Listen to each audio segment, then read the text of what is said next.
So, the 14th Doctor. Not got much expanded media stories now, does he?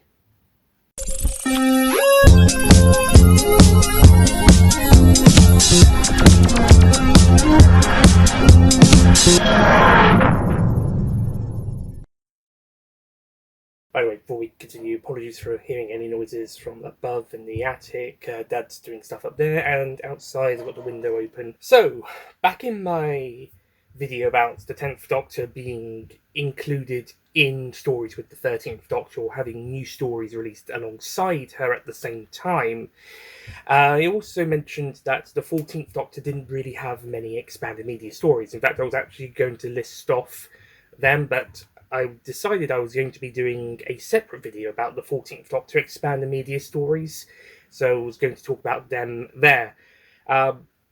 Hit a bit of a roadblock because there really isn't that much to actually talk about. So the 14th Doctor is an odd one, as he's played by David Tennant, who comes back to play a new Doctor incarnation after previously playing the 10th Doctor, who's in fact one incarnation but over two lives. Thank you, Stephen Moffat, for making the Stolen Earth Journey's End regeneration officially count.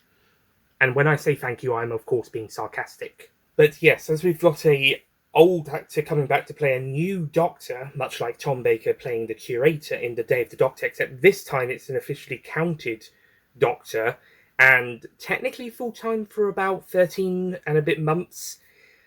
But despite that, he's only got a few episodes for himself, as he's technically a placeholder until Ncuti Gatwa's 15th Doctor comes around, both as part of a pitch for the 60th anniversary from Catherine Tate and David Tennant, who passed it on to Rusty Davies, who then passed it on to the BBC, who then went ahead and commissioned it for the 60th anniversary, then brought Russell back on board as showrunner full-time for the 15th Doctor's era as part of their deal with Disney+, and they wanted Russell to oversee the new era to make sure Doctor Who would be safe in the new co-production, and Bad Wolf was brought on board to help as well. As of time recording, the 9th of May 2026, yeah, that deal hasn't really worked out for anybody, has it?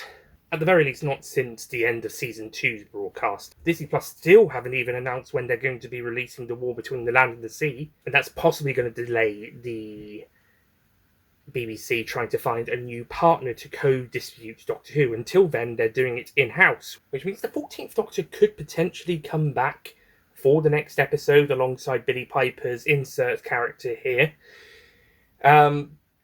But that's only fan speculation at this point in time. No official casting has been confirmed. But until we find out whether the 14th Doctor is going to be at Christmas 2026 or not, we've only got 3 episodes with him. Sorry for the whining dog outside. It's probably left inside the house on its own on a hot day. Fan-bloody-tastic. Anyway, yes, only 3 episodes featuring the 14th Doctor, plus the ending of The Power of the Doctor and the minisode Destination Scar, which for some reason wasn't included on the DVD or Blu-ray. Nor was CBeebies Bedtime Story minisode, which he also appears in. I think, to my knowledge, that's the only CBeebies Bedtime Story where a character is reading the story rather than being the celebrity or whoever they get in to read the story. I think it's the only time they have a celebrity or guest in playing a character reading that bedtime story. But they do a bedtime story practically every night, or every weeknight at least. So they've probably done hundreds, if not thousands, of those. Wouldn't even be surprised if the same stories got repeated every couple of 100 books. So it's possible they could have had other people in character reading them, but this is the only one I'm aware of, is David Tennant as the 14th Doctor. So with that being said, the 14th Doctor's only got 3 main episodes to himself, plus a post-regeneration scene, a minisode, and CBeebies Bedtime Stories in character. Technically, that's 2 minisodes. So yeah, we really don't have that much 14th Doctor on screen. Granted, he's got more episodes than the 8th Doctor, technically, and more episodes than guest Doctors War and Fugitive, Well, actually, no. I think the Fugitive Doctor's got more episodes now. Though we've got Circuit Breaker coming up, so that might change things. Not to mention, the War and Fugitive Doctor have had quite a few Big Finish audios. Well, the War Doctor's had quite a few, at least by now, and Fugitive's had a few. And also, the War Doctor's had a book and appeared in a couple of comics, and Fugitive has appeared in a comic, and again, Circuit Breaker stuff coming up for that. But the 14th Doctor, as opposed to, say, the 8th Doctor, who has had a massive renaissance in expanded media, up to the point where you could pretty much say he hasn't just had one era, he's had several eras. But as for 14, that'll do. Yeah, just 3 episodes, post-regeneration scene, and 2 minisodes if you count Destination Skaro. Possibly one more episode at Christmas this year, but again, that's speculation. Hold out and wait until the BBC officially confirmed the cast. It might be a surprise, or I suppose it wouldn't be a surprise, but they might be wanting it to be a surprise. But in terms of expanded media, the 14th Doctor actually doesn't really have much.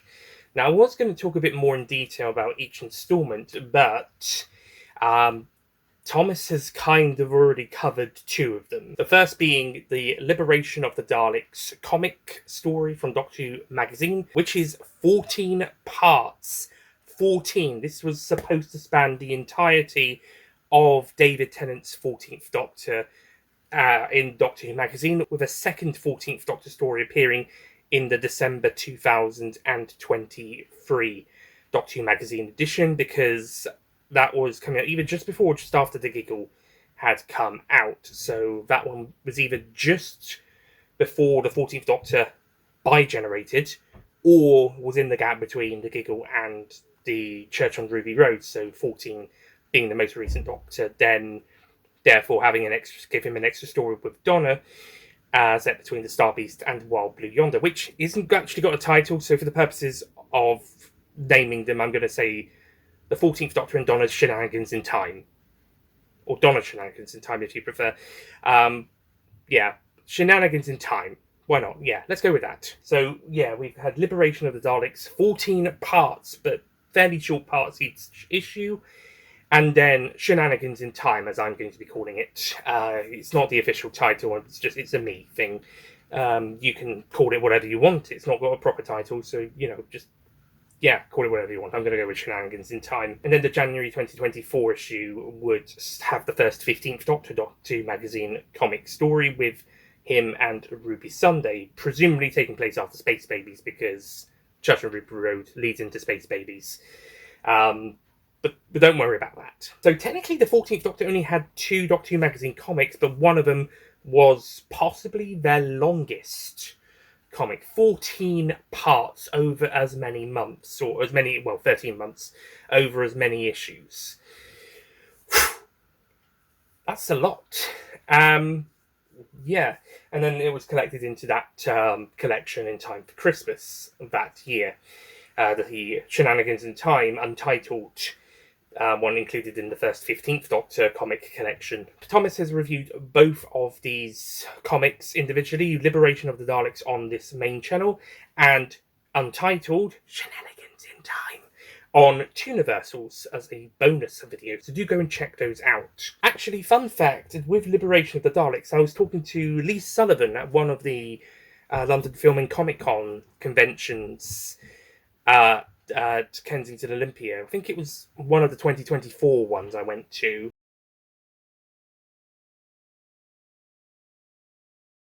And he mentioned, because I think I got some artwork from him, and he mentioned with Liberation of the Daleks, it was actually originally going to be 12 parts.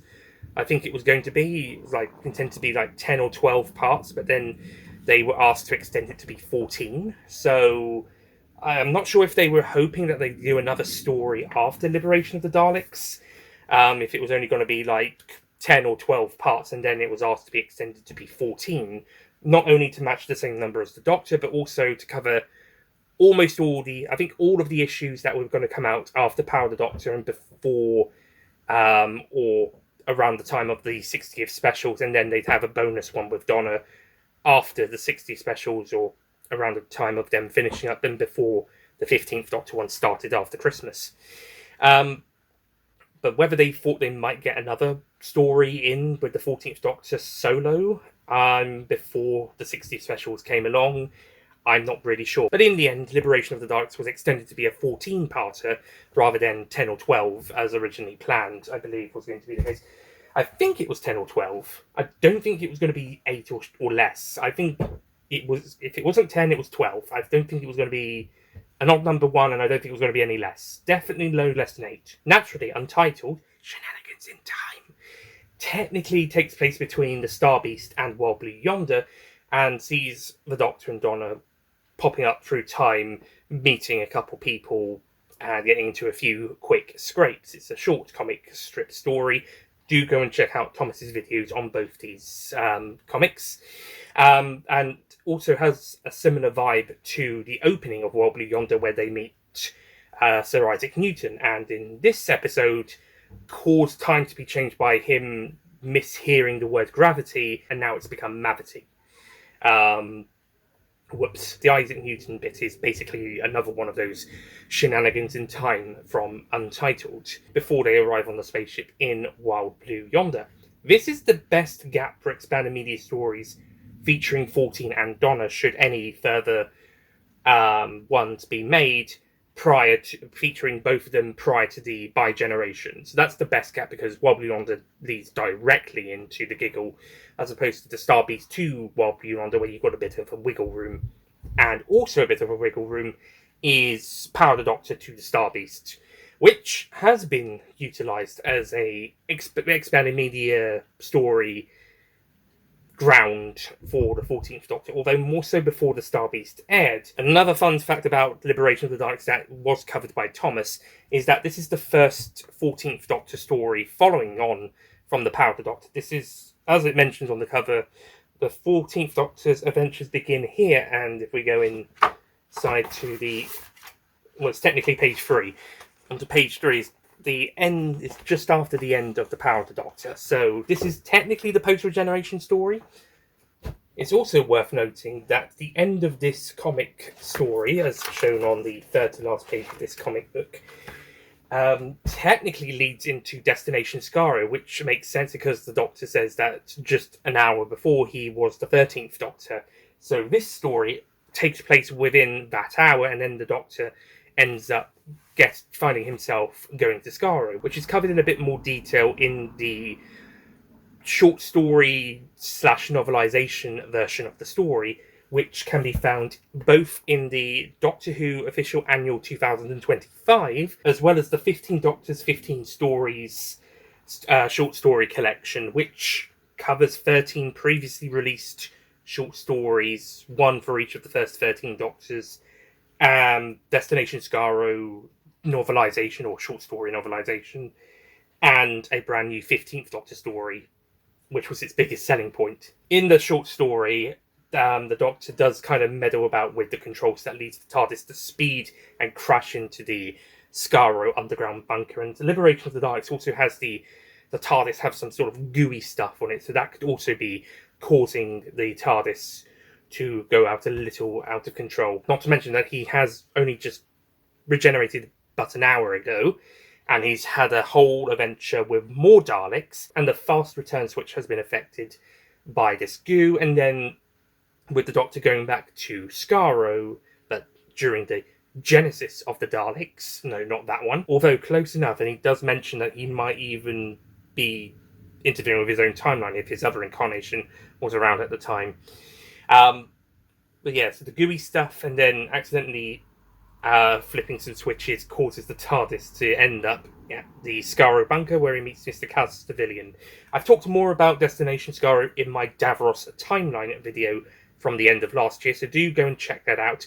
But let's suffice to say that this short story kind of muddles the placement even more, because it implies Davros has already the bombardment that causes Davros to have his accident has already happened, and the only thing that's affected him, giving him a metallic voice, like maybe his throat got damaged, so he gave himself help with a voice box or something in order to speak. And other than maybe a little bit more of scarring, or maybe a limp, he's okay.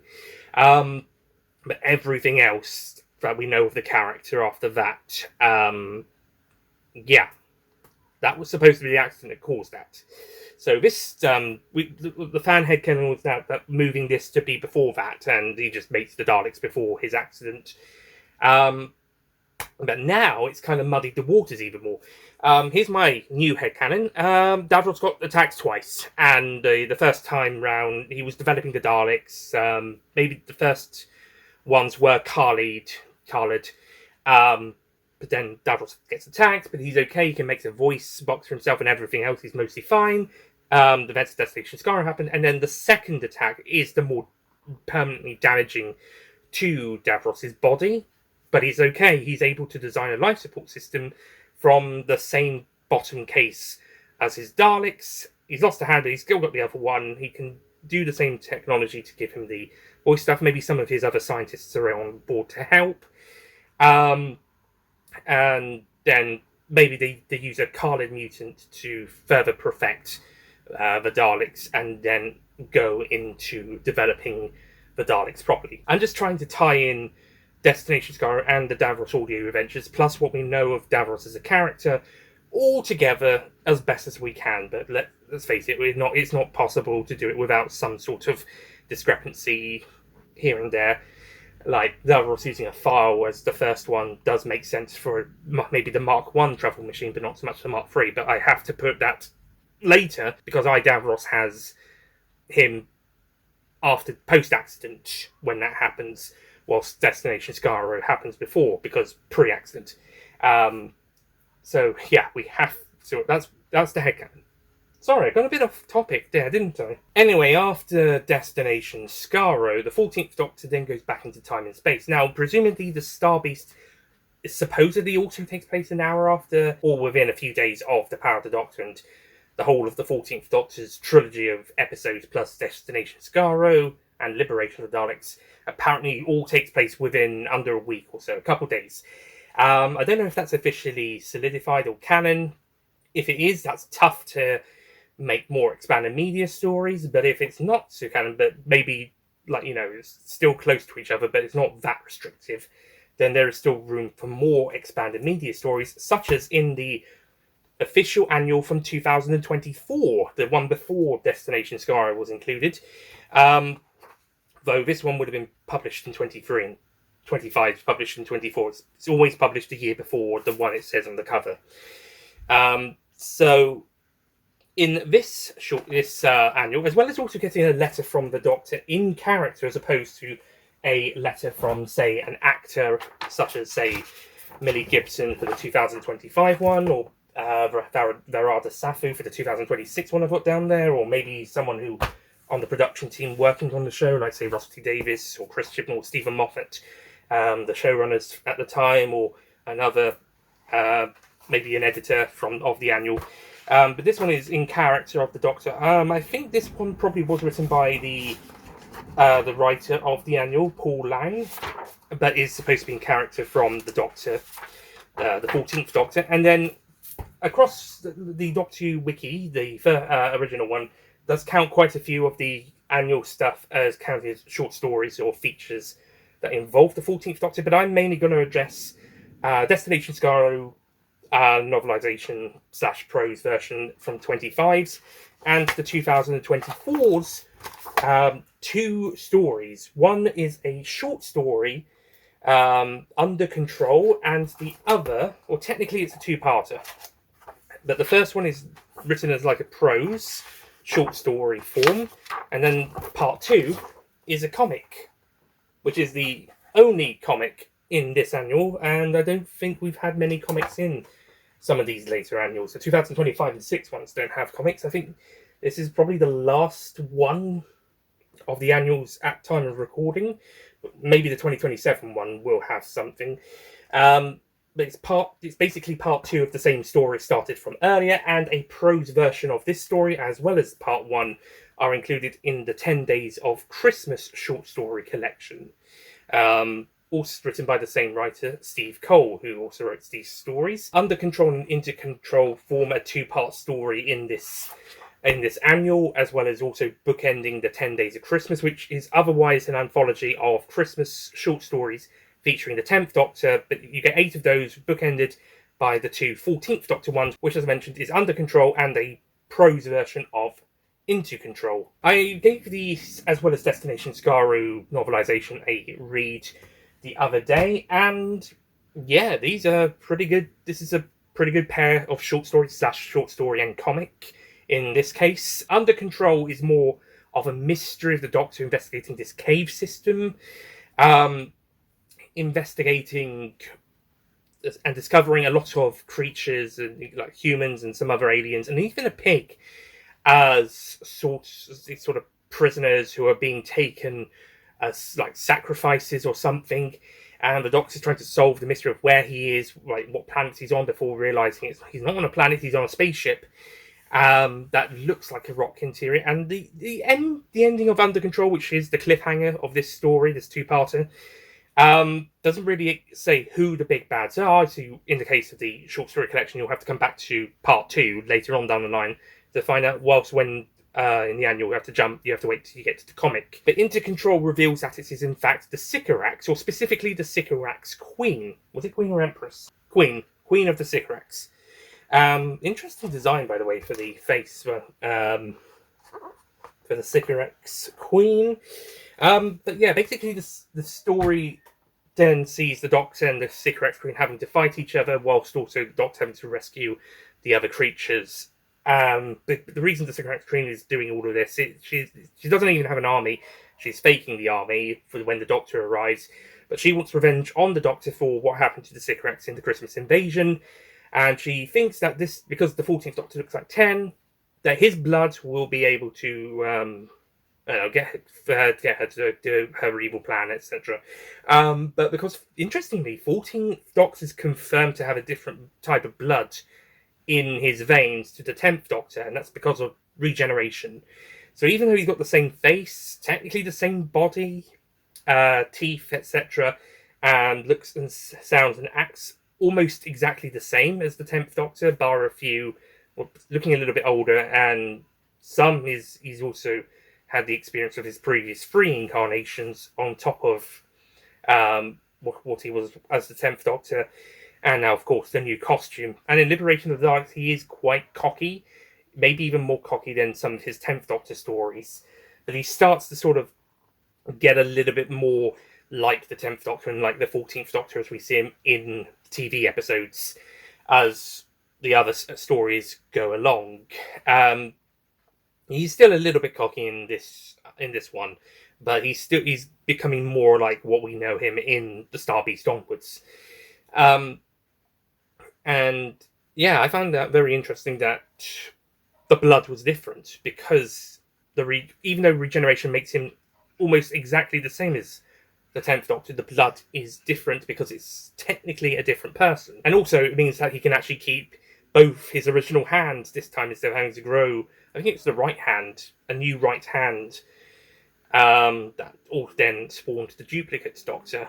Wow, that's 4 Doctors David Tennant's playing. In fact, I think that was covered in the 2024 annual. That, yeah, he has officially played 4 Doctors, if we count the 10th Doctor as 2 incarnations. Or 2 lives, 1 incarnation. Thank you, Stephen Moffat, again, for that. I suppose we should also say thank you, Rusty Davis, for that, but didn't have to count. Stephen Moffat made it count, so we'll say thank you to both of them. At least this is one thing that we can't put on Chris Chibnall's head for once. So, that's basically it for the 14th Doctor's expanded media.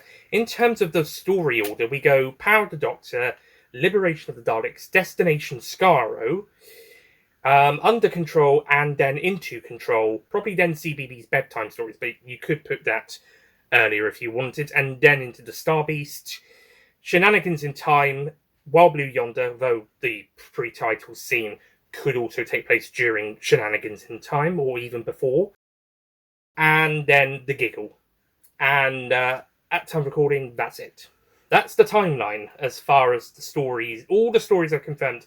In terms of the number of expanded media, well, apart from the minisodes, that's 2 Doctor Who magazine comics, one of which are 14-parter, the other a single, a short story, another comic that's got a short story prose version, and a short story novelization of one of the minisodes, and also the free novelization of the episodes whilst we're here. So yeah, 3 episode novelizations, minisode short story novelization, well, quote novelization, in the annual, and then another short story collection, and as mentioned, the other short story and comic, in the case of the latter, prose version in another short story collection. And yeah, that's really about it. And also appearing in the Lost in Time game as well.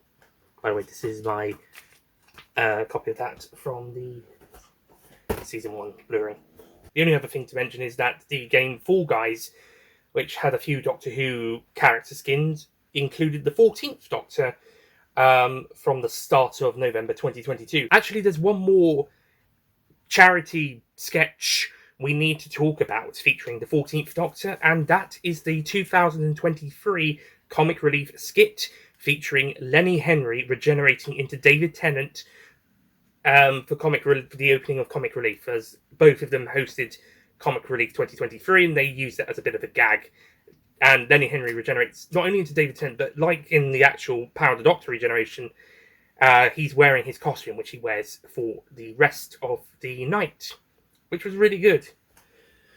Lenny Henry, of course, has also previously played the Doctor in a comedy skit for his own show, The Lenny Henry Show, back in the 1980s, parodying at the time the 6th Doctor's era. However, according to Doctor Who Wiki, Henry is listed as playing the 9.5th Doctor, which makes Tennant's Doctor more of a 10th Doctor rather than an alternative 14th, even though he's in the 14th Doctor costume, hairstyle, and the regeneration is supposed to be like Power of the Doctor, including the actual broadcast version using 13, the music track for the regeneration music, and the 13th Doctor's title theme music for when David Tennant pops up. Alternate versions of the scene use different music, but the broadcast version uses the tracks 13 and Doctor Who theme 2018. So not only is Lenny Henry in this sketch technically not his incarnation from the 1980s, but he's supposedly the 9.5 Doctor, and David Tennant is playing the 10th Doctor, even though he's in his 14th Doctor costume, and they're playing on the 13 to 14 regeneration from the then most recent episode. Just say it's another timeless child Doctor and they're just reusing the same face. Again, for Tennant, and Lenny Henry, it's just his Doctor later. Just make the comic skits canon, or semi-canon, head-canon, whatever. Just say it. Just say the Lenny Henry Doctor is the Lenny Henry Doctor from the 80s, and he regenerates into David Tennant, and that face is just another one that gets used. The curator says in Day of the Doctor, they end up reusing a few old faces, which would also explain why Richard D. Grant and Jim Broadbent would appear twice in this, if this happened, would appear twice in continuity if we included the Victoria Wood sketch with Jim Broadbent, Scream of the Shalka, and Curse of the Fatal Death. If we include all of those, then we could say 2 of the Fatal Death Doctors have reused the same face, and we could say David Tennant's another one, but twice, up post whatever they did after Joe Martin, before William Hartnell, and then later down the line, the curator comes along and starts reusing a couple of old favourite faces, like 4, 6, 11 apparently as well. Just do that. Christ, that one good thing about the Timeless Children Doctors is, it does make William Hartnell not the first Doctor, technically. I mean, he technically is the first Doctor, but not the first, of all of them. Like the first one since whatever happened. Let's just say Division,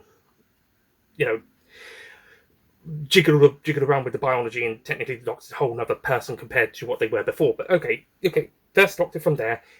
All of the ones from before, you can now say all of those comedic skit Doctors, Curse of the Fatal Death, Scream of the Shalka, they all count. Just say it's Lenny Henry's Doctor from this 80s sketch regenerating into another David Tennant. That's probably why he's got the same costume as 14, because it's a repeat. Or better still, unbound doctors. You could just say Lenny Henry's an unbound doctor, and he just regenerates into David Tennant. Maybe that's what this could be. You know, maybe Lenny Henry's technically the Ninth Doctor. Although I would have thought he'd be more of an alternative Seventh Doctor.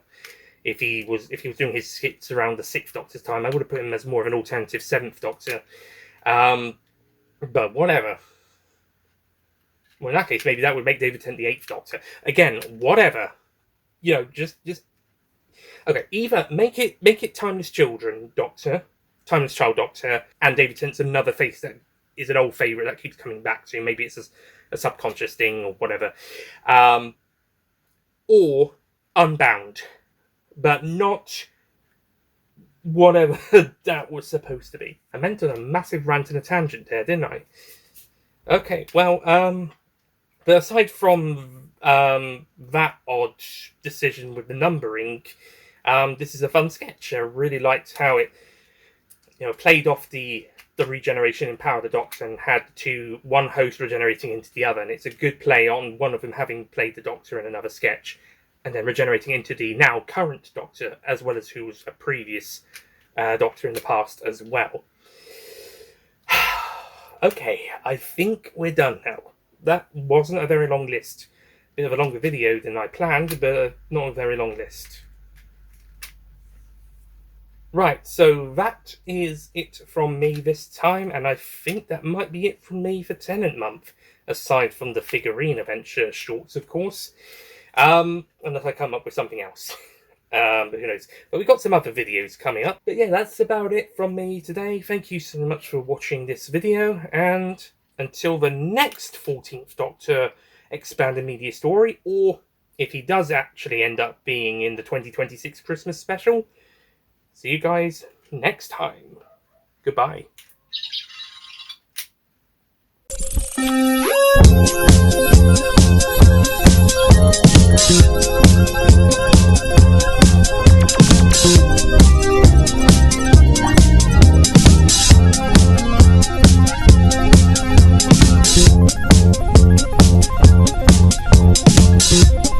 Oh yeah, and he's had his sonic screwdriver released 3 times as well.